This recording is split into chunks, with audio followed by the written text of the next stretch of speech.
We are going to be climbing up this composite elevated storage tank. It's called a composite elevated storage tank because it is made out of two materials.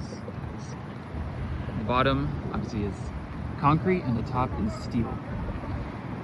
So let's get the harness on and let's do it. All right, we're inside the tank. And this is what it looks like going all the way up. You can see the ladder is broken into 5 different sections. This is pretty common when it comes to these types of tanks to have the ladder broken up. Sometimes it goes all the way up in one section, but sometimes it's broken down like this. Usually it's broken down like this.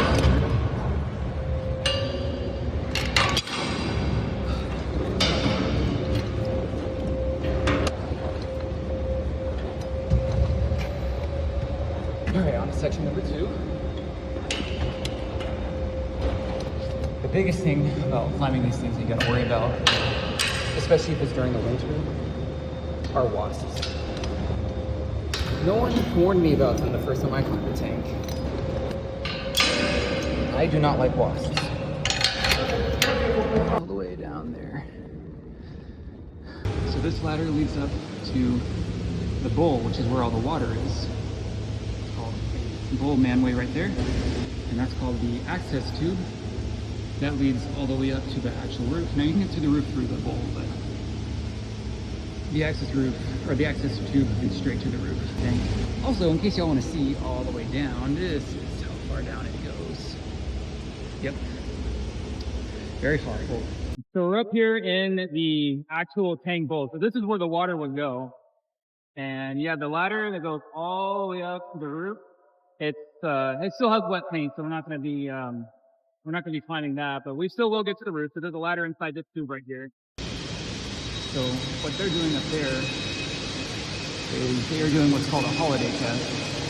And essentially what that means is they can detect if there is a break in the coating, because the substrate is steel, it's metal, it will actually cause an electrical charge to go through the device that is holding, causing a beep.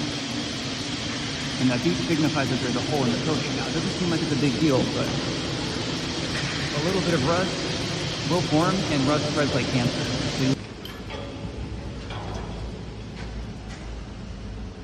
This will take you straight to the roof.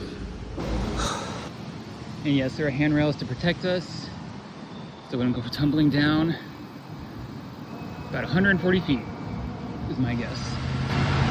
So here's where I just crawled out of. This is called the interior dry section. This is interior, and it's dry. And there's a little wasp right there that wants to say hello. I don't know if I saw that. So let's just enjoy the view for a second as I cool down in the Texas sun. Surprisingly, it's a lot cooler out here than it is in there. It's funny, here in Texas, knock on wood and everything, but the last 2 summers and, so far this summer, it's been pretty mild. We have not had temperatures that were really that high. But, that being said, even a mild summer in Texas is still really hot.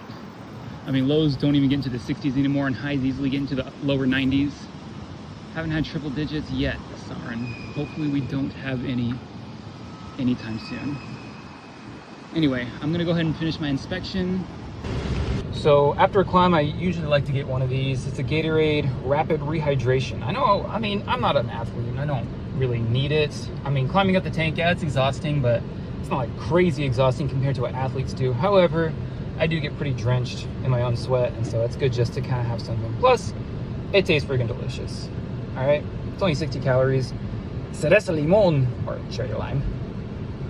And yeah, it's pretty good.